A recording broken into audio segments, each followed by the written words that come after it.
This live stream is presented by Hickman Automotive Group, the most trusted name in automotive and proudly supporting Newfoundland and Labrador for 120 years. Choose Hickman for your next gasoline, diesel, or electric vehicle. Family drives everything.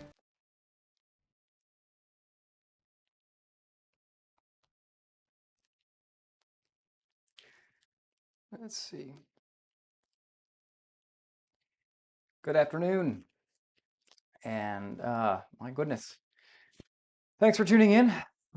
Figured I'd jump on, do a little storm coverage. I'm probably going to do another live stream later. I'll make that one a little more well known ahead of time. But just wanted to kind of jump on here right now and give everybody kind of a good idea as to what's going on out there for the time being, what we can expect as we go into the evening, some of the risks that are associated with this storm, because there certainly are some that I'm a little bit concerned about, especially for southern areas of the Avalon Peninsula. And that's essentially what we're going to chat about. And so just checking some of the comments, make sure everything's going swimmingly.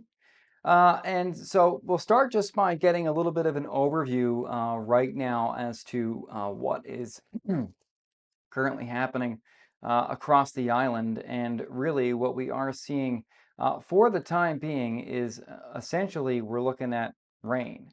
And the rain is quite heavy in some areas as we kind of look at the live radar. It's very heavy right now over the Avalon Peninsula. On top of that, it's a wind-driven rain. It's pretty nasty out there once we factor in the fact that it's raining heavily and it's quite windy.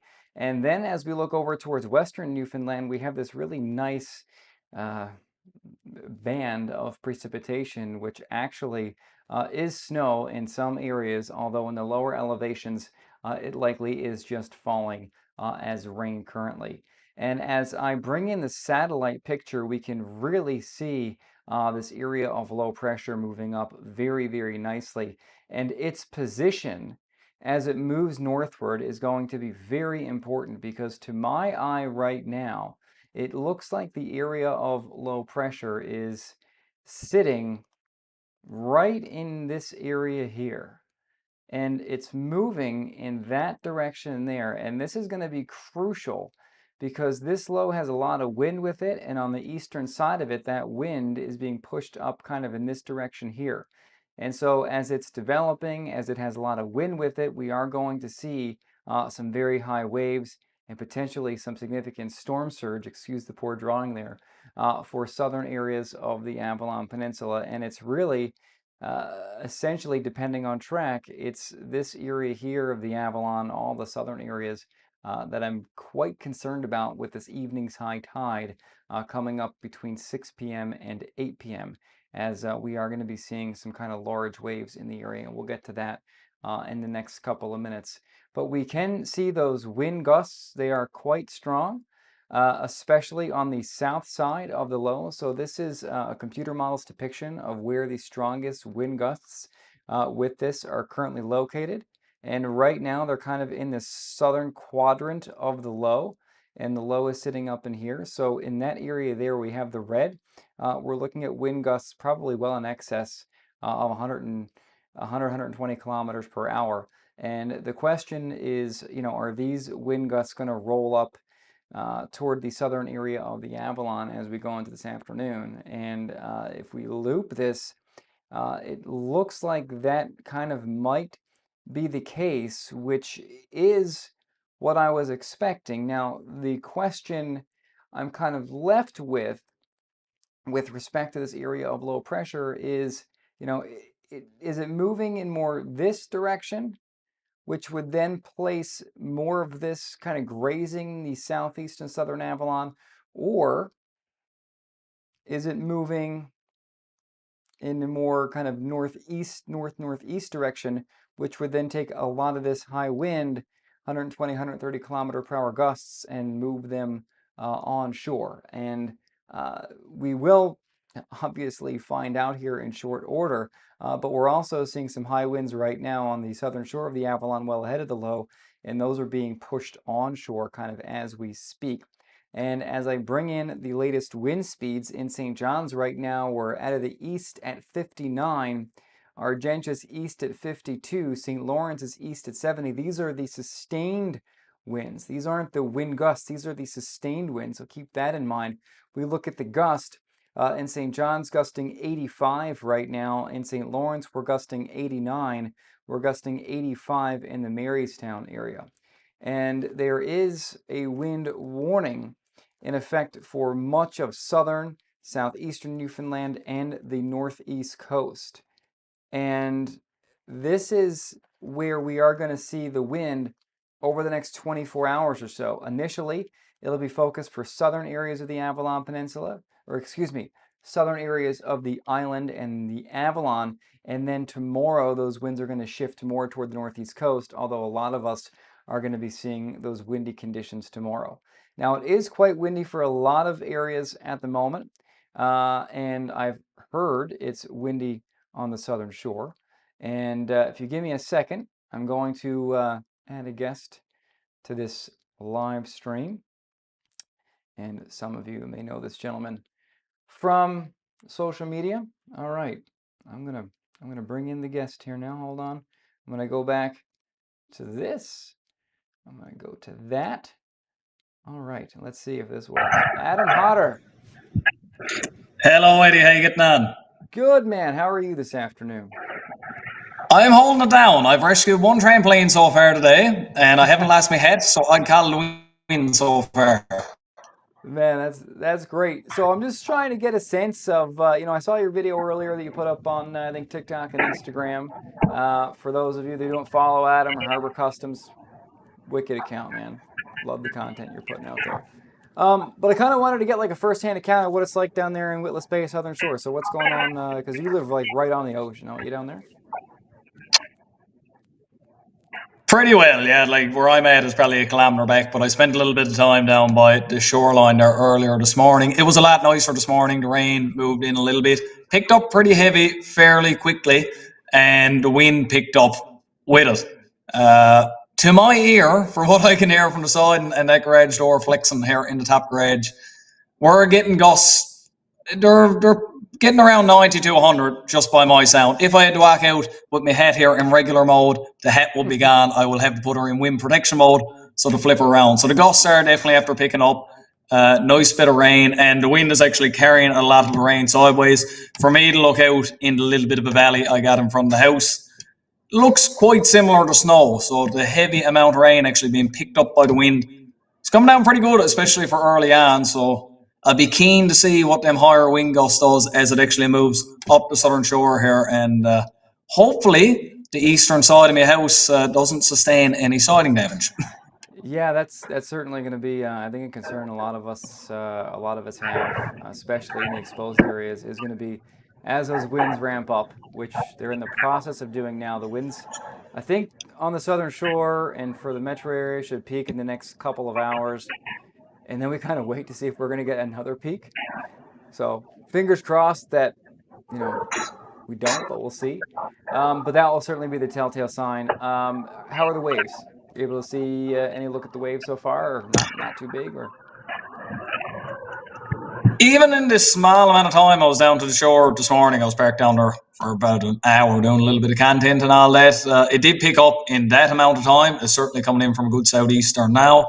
Uh, we're looking, a couple of my father's buddies and all that do have stages down around in the Bay Bulls area there, so we're trying to keep a good eye on that now to see how quick it'll actually come up. It has built, especially with that high tide and the surge warning and all that. I would imagine it's going to be a rough day around the rocks anywhere on the southern shore, anywhere really on the Avalon, I suppose. So it's only going to pick up. I'd say stay clear of it if you can, and just watch it from a good distance.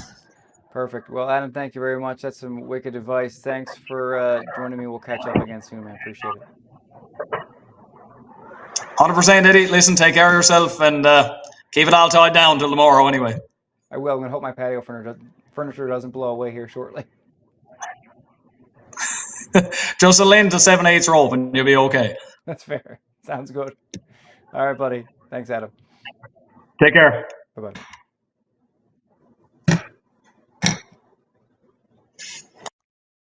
All right, so that's we got some kind of first-hand information from Adam there on the southern shore down in Witless Bay, and so we are looking at a windy day. Again, that wind warning is up, and I kind of alluded to the fact that the winds are going to peak this afternoon. Now, here's the forecast for the St. John's metro area, and those winds, again, they're going to ramp up. So right now that starts at 12. It's 3 o'clock now. I should have updated that. And so right now we're at 3 o'clock. The winds are going to ramp up. They're going to be high for a few hours. They might come down a bit, and then they're going to come right back up again as we kind of roll into the overnight, but they shouldn't be as high. But we're going to watch that kind of closely. So, there are two factors of this storm that I'm more concerned about than any other. It's not so much the rain because we need that. It's going to be the wind gusts, and then the subsequent storm surge. And we'll talk about that here in the next couple of minutes as well. So here are the future wind gusts. And notice again, as we go through time, the winds are going to ramp up, and it's all going to essentially be determined by where this low makes landfall. Now, speaking of this low, and we'll get to this in just a couple of minutes as well, uh, as far as Novembers go, this low is going to obliterate the lowest pressure record for a landfalling storm in Atlantic Canada in the history of Novembers, and it's not even going to be close. And we'll get to that. But for you weather nerds out there, it's going to be in the 945 millibar range. But as that moves ashore, it's almost like a hurricane, not a hurricane, but almost like it. In that areas right under the center, we'll see the wind slack off. East and west, the winds pick up. By 6 p.m., we're still gusting 90 in St. John's. By 10 o'clock, we're still gusting close to 100. Trepassey is 108 at that point. The wind in Trepassey is going to be crucial and for southern areas of the Avalon as we go into this evening for storm surge and the waves. And we'll get to that again in a second here. As we get to the early morning hours of tomorrow, it's still blowing a good gale out there, but it's not going to be nearly, the winds aren't going to be peaking as high, right? So we're looking at winds right now gusting, 100, possibly 120 in some areas over the next 3 to 6 hours or so. Tomorrow, we're going to see winds gusting to 85, 95 kilometers per hour at times. Bonavista 105, but the wind shouldn't be as high. Although for folks along the northeast coast, the winds are going to peak, looks like late tonight and tomorrow morning as the area of low pressure works into the North Atlantic and just sits there. So this is my next concern, and this is the thing I'm actually most concerned about, is the coastal flooding. And so earlier today, Environment and Climate Change Canada issued a coastal flood warning for all the areas you see out there in red. This afternoon, that got upgraded to a storm surge warning, which means we are going to see some coastal flooding for low-lying areas of the eastern side of the Burin Peninsula, which is essentially the perimeter of Placentia Bay, and then as we look into St. Mary's Bay and Trepassey Bay. And based on where the low is going, I'm extremely concerned that we are going to see very high water with high tide over southern areas of the Avalon Peninsula, potentially into Placentia Bay. I'm not, Placentia is a place that oftentimes sees coastal flooding. I don't know where it's going to be the worst, but I am concerned about it. And that coastal flooding threat shifts northward tomorrow for areas of Bonavista Bay and the northeast coast. And that will be from high tide tomorrow morning, potentially through high tides Friday morning. So we're looking at potentially a few days of high water levels. And that is something also to be concerned about because you'll get what's called tidal run-up, where if there is a surge, each subsequent high tide might be a little higher than the last because the water doesn't get to go out as much as it should. Now, getting back to this here, again, the thing is, for southern areas, we're looking at the greatest risk of storm surge flooding and coastal flooding is going to be between 6 and 8 p.m. this evening, which is when the high tides are. Look at the wave height forecast, 9 to 12 meters breaking on or near shore. And so that will lead to high water levels into tomorrow morning, but they're going to peak around high tide. And this is kind of why I'm concerned. So we're going to take a look at windy. This is a really good visualization of what's happening now. So right now we're looking at a very potent area of low pressure swirling south of Newfoundland. Now, this is not exactly real time. So keep in mind when you're looking at something like this is a model. This is not actual data, it's a model. And so when it's a model, it's not going to be 100%, but it's going to be close. At least in the short term, it should be. And as we go through this evening, we're going to watch this area of low pressure basically move into Placentia Bay and then roll over the Avalon Peninsula and move out into the North Atlantic by the time tomorrow morning rolls around in the 940 millibar range, 47 millibar range. And this is something that is extraordinary for the time of year. It'd be extraordinary in the winter as well. But when you have a low like this, you're looking at the isobars there, this indicates it's a very windy system, okay? So by tomorrow morning, we're looking at two wind cores, one southern Avalon offshore, another one working on two areas of central and I guess the Notre Dame Bay, Green Bay, White Bay area. And this low basically just kind of sits up, it's another low, north of us for a couple of days, which is why the storm surge risk is there. Again, we are going to see high water levels for coastal areas of essentially north-facing shores beginning tomorrow. But again, my concern is more aligned with what we're going to be seeing this evening. We'll watch tomorrow, but it's what we're going to be seeing this evening. So this is a wave. This is showing us the waves. Okay, so watch what happens as we go into the 6 o'clock, 7 o'clock time frame, right when we're getting into high tide for southern areas of the Avalon Peninsula. So yes, we're seeing large waves in Placentia Bay. Forecast is 7.5 meters. But look at the bottom of St. Mary's Bay, near 10 meters. And then we want to clear this, if I can. I don't want you, sorry, I don't want this to be seen. All right. Thanks, Wendy. And then we're looking at wave heights here, 8 or 9 meters, potentially. Hang on. I am going to figure out how to fix this real quick because I don't want to be showing that. All right, so we're going to take this and I'm going to fix this. All right, why are you doing that to me? Where is this? Oh, it's not what I'm trying to do. Okay, there it is. Sorry, my apologies there. Yeah, let's see if that still looks all right. It looks good enough. All right, so we're gonna go back to you. And there we are. Okay. All right, so here we are again, same map, but this is the forecast for 7 o'clock this evening. So as we kind of zoom into this area here around Trepassey Bay, we're looking at wave heights of like 8 meters or so.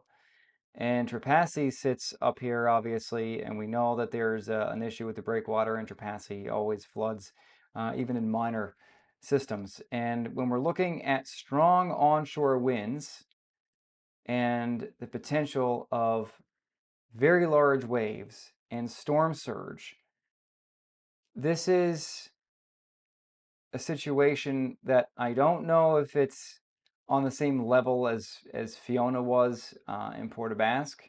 I don't think it's going to be, but it's on a level that it's something that needs to be watched really closely with this evening's high tide. And really, any kind of southern exposed shoreline for the Avalon has to worry about that this evening. So if you're in an area that's prone to coastal flooding, really pay attention to those water levels as we get into this evening. But it's this area down in here, Portugal Cove South, around Trepassey, St. Shots, potentially in the St. Vincent's area.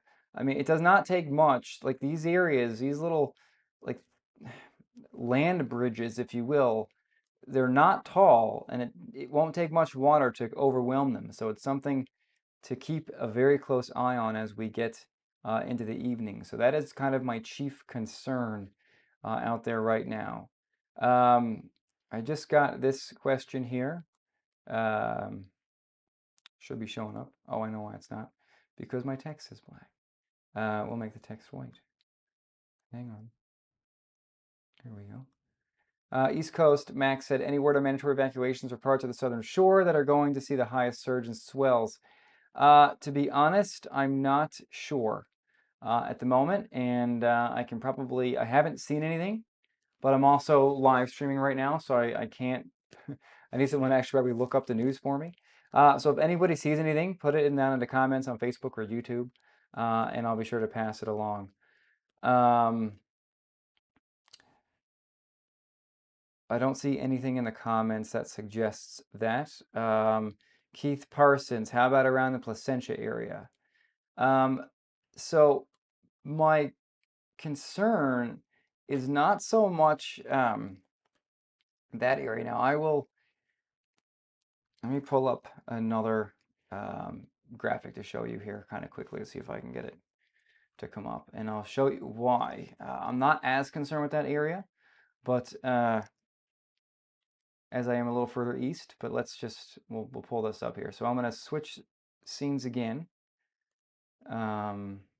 Okay, so what we're looking at here is the should be storm surge forecast, I think. Yeah, okay. Okay, so this is a storm surge forecast. Okay, so am I concerned about Placentia? A little bit. So this computer model, now this is showing us storm surge. So this is essentially how high the water is. So storm surge, by definition, is how high the water is above what the high tide would be. So right, high tide, low tide, we have high astronomical tide, we have low astronomical tide. It's how high above the tide is the water going to be. And in Placentia Bay, this computer model is showing about 80 centimeters of storm surge, which when you combine that with wind and waves could be significant. But the question that I have based on what I'm looking at is a storm surge going to be worse in Placentia Bay, which is kind of hard to see, or is it going to be the worst in St. Mary's Bay or Trepassey Bay? I'm not sure, but I would love to get any reports. So if you are in or around the periphery of Placentia Bay, St. Mary's Bay, Trepassey Bay, Avalon, anywhere you see storm surge this evening, please let me know. And again, if you're on the northeast coast, your surge is likely going to be the worst tomorrow. As we can see here, I'll back this view up a little bit more. So again, anything in red there is half a meter, half meter-ish of surge. And so tomorrow, this is the forecast for the morning. We're looking at potentially significant surge on the north-facing and east-facing shorelines of northern Newfoundland, and and and then eventually the surge is going to be something that we may have to deal with in parts of Labrador as well. But it does look like once we get through tomorrow, while we are talking about storm surge, it's not going to be nearly as significant. So that's not necessarily a bad thing. It is a good thing that it's not as significant, but it's something to still watch over the next couple of days. And so again, we're going to be watching this really closely. We've got the rainfall warning in effect for southern Newfoundland, and that got moved up into areas of central as well for significant rainfall. On top of that, we're looking at the special weather statement for parts of Labrador for rain up to 50 millimeters along the coast, heavy snow inland, high wind speeds gusting close to 100 for parts of the coast, and the potential for surge. And then looking at the weather statement as well for the Northern Peninsula, West Coast, Deer Lake, Humber Valley area for heavy rainfall, lower elevations, and potentially upwards of 15 or 20 centimeters of snow in the higher terrain. And the next graphic I want to share with you, I actually have to go through and let's see if I gotta fix it because it's gonna play too fast. So give me one little second here. It starts also too early. So we'll start that now.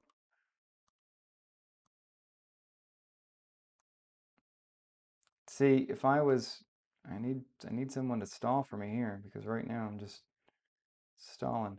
All right, so we will get to that. Good enough. Good enough. I can hear the rain outside. Good enough. And Good enough there. Okay, so give me one sec. We'll go back to where it was. Thank you for being with me. How bad is St. John supposed to get? Well, Emily Lundrigan just said that. Let's see. Well, we can go back now. Let's see what we're doing. Look at this. Just got a latest gust in St. John's up to 93 now. So St. John's is gusting 93.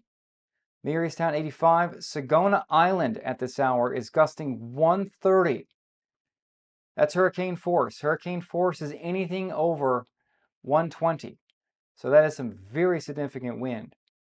Very significant wind. And that is getting close again to the center of the low, right? And so again, we'll go back. We'll go back to this image here. So this is, a good overview of where the highest winds are located, right? Right now, where the highest winds are currently located, Sagona Island area, and we're going to see what this high wind core does. Last couple frames there seem to show it moving more east than north, so that might not necessarily be a bad thing. But again, in St. John's right now, winds are sustained 70. Argentia, sustained 52. Sagona Island, winds are almost sustained at a Cat 1 hurricane. Cat 1 hurricane force is 120. Winds there are 111. Gusting 93 in St. John's right now. Great Cove gusting 69. Cape Race does have some high winds, but the wind meter isn't working there, obviously. And again, we are looking at those wind warnings. Something to also keep in mind is I can bring up a couple different charts here. So let's see, this is Wonderground. Let's see, St. Mary's gusting 60. Seems like it might be a pretty sheltered area. These aren't the best. But also something to keep in mind is if you go to the website, my website, sheerweather.ca, I don't have my own webcams yet, but something I'm working on. But you can see all the cameras here. And so you're not going to be able to see a lot of coastal flooding, but you'll see what the roads are like at the very least. And it's pretty nasty out there right now across much of the island. The radar was showing snow, but Badger, it's raining. Springdale, it's raining. Black Duck Siding, it's raining. Corner Brook, it's raining. Port, rain, obviously. And then up into Labrador. Looks like all the cameras there are showing rain, except at Crooks Lake where it also might be raining, but there's still some snow on the ground down that way. The other thing that I have on the website for you to look at is all of the latest weather info. So these are all images that update all the time, every 10-15 minutes or so.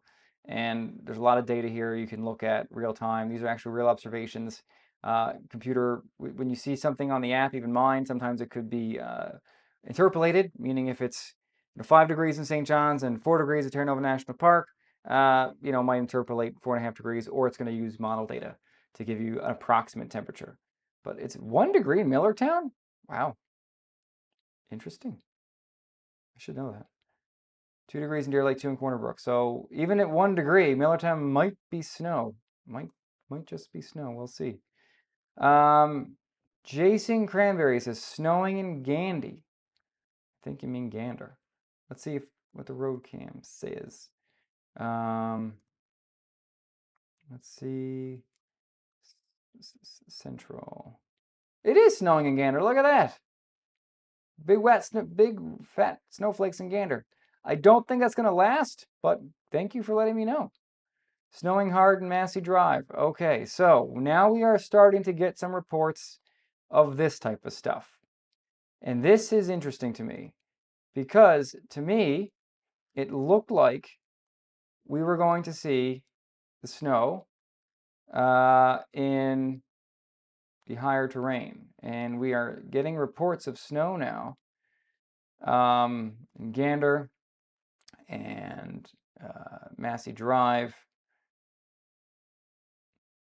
So interesting. Some pictures. I don't know if it's going to stay snow. If it does, it'll be interesting.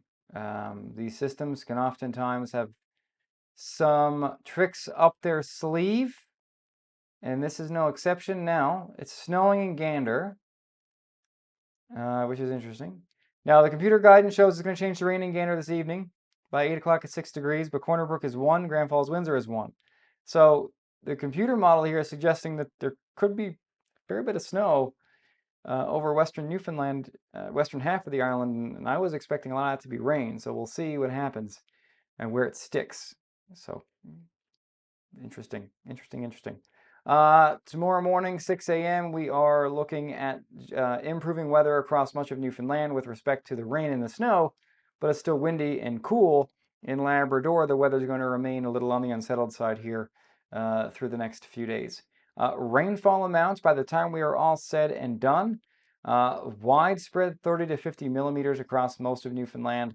And again, we look toward the west coast of the island, and you see 46 millimeters in Corner Brook and 36 in Stephenville. That's probably a combination of rain and snow. We take a look at the snowfall forecast through Thursday morning, and it's not impressive. So we'll see why that is. Let me just get a good look at why that might be. Aha, here's why. Start that today.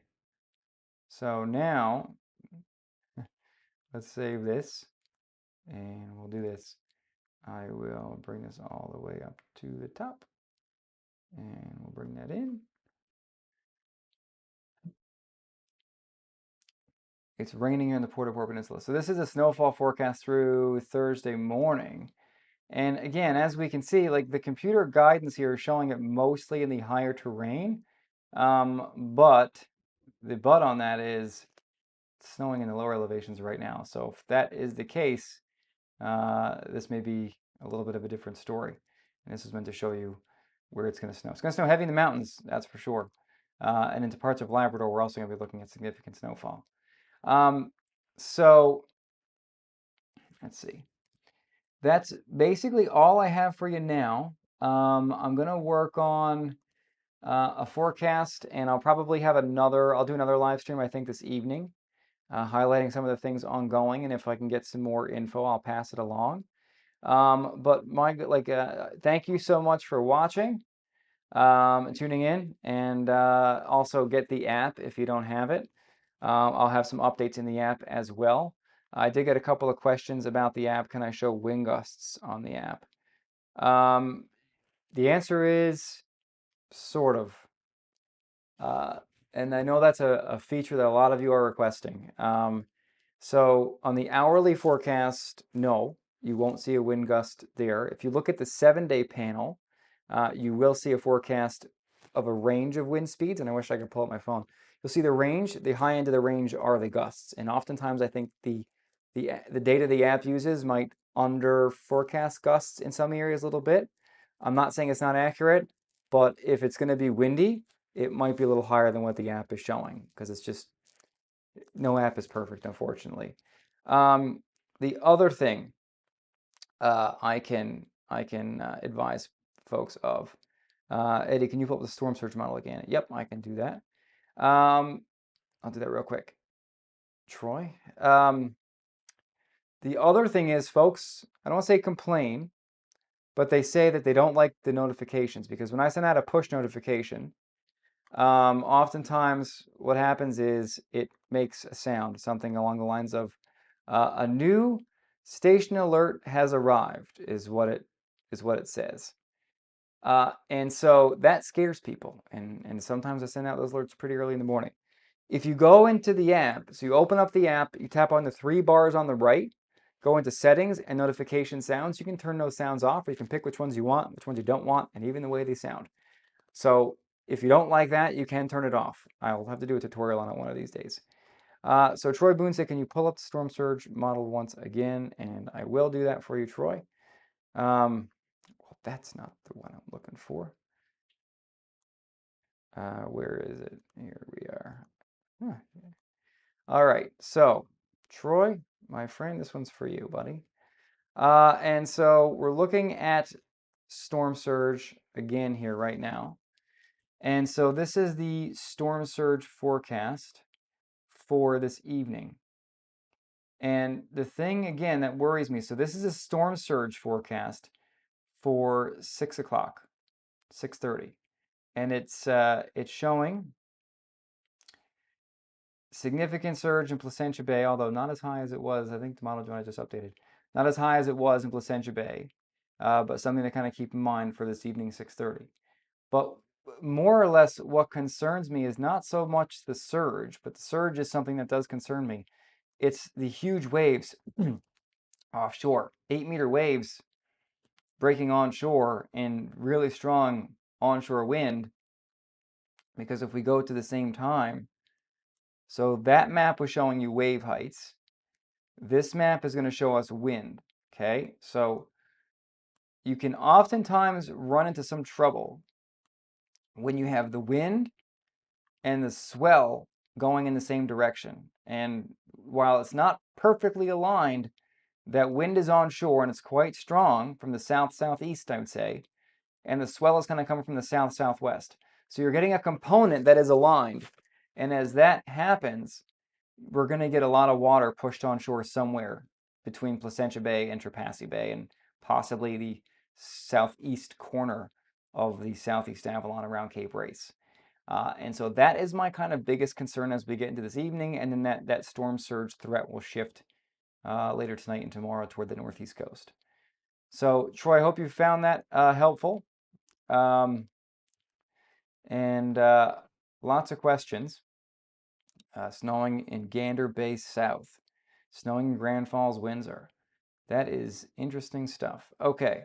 So a lot of folks want to know what's going to get bad. So in the city of St. John's, we are going to see the worst of it here for the next few hours with respect to the rain and wind. And then it's just a little bit less wind, but still rain as we get into the evening. Again, I can show you the radar sweep, which again is showing, see if I can bring in the precip. So this is actually pretty accurate, it seems. So this is live radar, okay? And we can also bring in the temperatures. I should use this more often. This is kind of fun. This is always fun. Temperature-wise, okay, so we're looking at like, okay, Millertown looks like it's down to 0. That's interesting. Corner Brook is at 2. Deer Lake Cormac, which sit up in here, 1 and 1. That's Rocky Harbor there at 3. But looks like the computer's doing a pretty good job showing the rain snow line. Somewhere, it looks like between, this is Terra Nova National Park. This is, so on the TCH, you know when you're on the TCH and basically, I think right by Splash and Putt. This is that turnoff right before Splash and Putt. That takes you up road to the beaches, I think is what it's called. Takes you up to the Eastport Peninsula and out toward Salvage, I believe. Or is that down here more? No, I think that's here. That's this one here. And so that's something that takes you down towards like Gambo and Glovertown, Traytown area. That's something of note because it looks like the rain snow line is somewhere in here.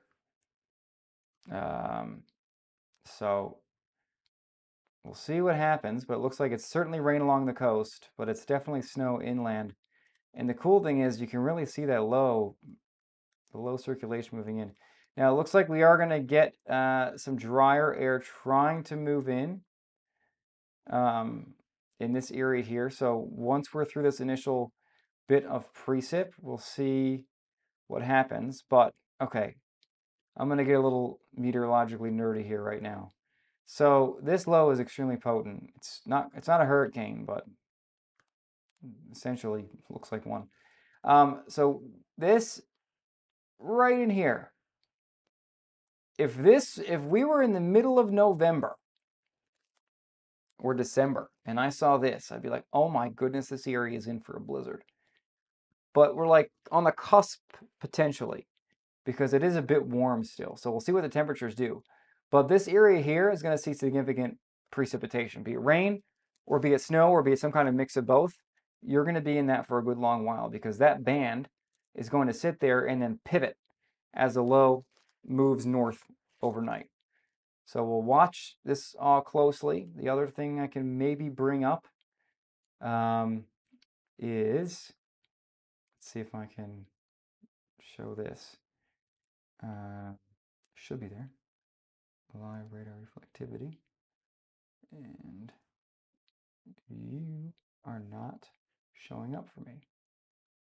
Oh, here we go. Velocity. There we are. So this shows us the wind speeds. Now this is a pretty bad color table, but what this will do is give us a good idea of what the winds are like around the area. And I think I can actually pick some of these. I don't know if I can pick the values or not. Let's see. Are you giving me a value? Maybe not.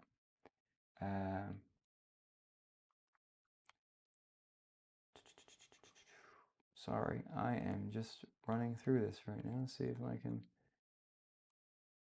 get a value. I don't want that. I want that. Sweeping radar. I want this. So can I get... Okay, now if I click on that, okay. Now it's 35 meters per second. I don't know what that is. Kilometers per hour. Let's see if I can switch that over.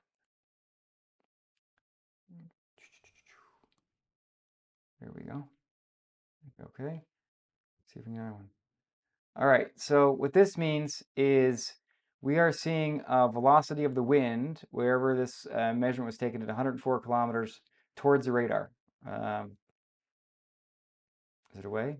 Away from the radar? Towards the radar, I think. So what's interesting is we're seeing some very high wind speeds aloft, and so there's certainly a wind core. I'm getting meteorologically geeky here. There's a wind core sitting somewhere in here, which is why it's windy. It's probably not quite as windy down to the south right now. But if I broaden, now I'm just talking to myself here at the moment. Okay, so we'll let this one go for the time being. We'll just go back to sweeping old radar. But there's a heavy rain over the Avalon at the moment. Red is coming toward the radar. I think green is going away. I think, yeah, just based on, I think, shows you my severe weather knowledge. Okay, everything's moving kind of that way. So yeah, red is moving away, green moving towards. Okay, yeah, so that would make sense, I think. Anyway, I'll get a handle on that. It's been a while since I've looked at severe stuff. So anyway, we'll see. You guys think like this west of the storm is going to be more rain. Yep, that's about right. Jeremy Jane says. All right, so I'll have updates. I'll have a forecast posted as well. I'll have another live stream this evening, probably somewhere around 7-8 o'clock. We'll get an update then. And in the meantime, been on for 45 minutes and 3,600 people watching. Thank you very much for tuning in. John Hayward, just blew the milk out of me tea. I should get a shirt. I should get a shirt made that says that. So before I go, I've worked with a photographer, videographer for a long time. Wonderful man, Dan Lake. Dan would always say that when it was windy. It always made me laugh. Should the offshore folks be okay? This is a question I get asked a lot. What about folks offshore? So what you need to understand about the oil rigs is, and the vessels offshore, is, believe me when I tell you, they are keenly aware of the weather and the sea states and the wave heights and the winds. And the vessels and the rigs were designed to be in the North Atlantic. So they are designed to deal with a lot of what Mother Nature can throw, if not all of what Mother Nature can throw at them. So generally, I'm not an expert, but it's they're just know they are meant to withstand this type of weather, if not significantly more than that. They're generally over-engineered. So that's it for now. I'll have an update on all the weather for you later today. Stay tuned.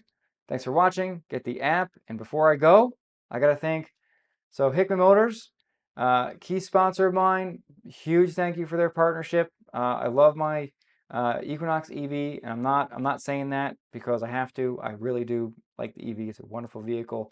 I do like EVs. Gas cars are good too.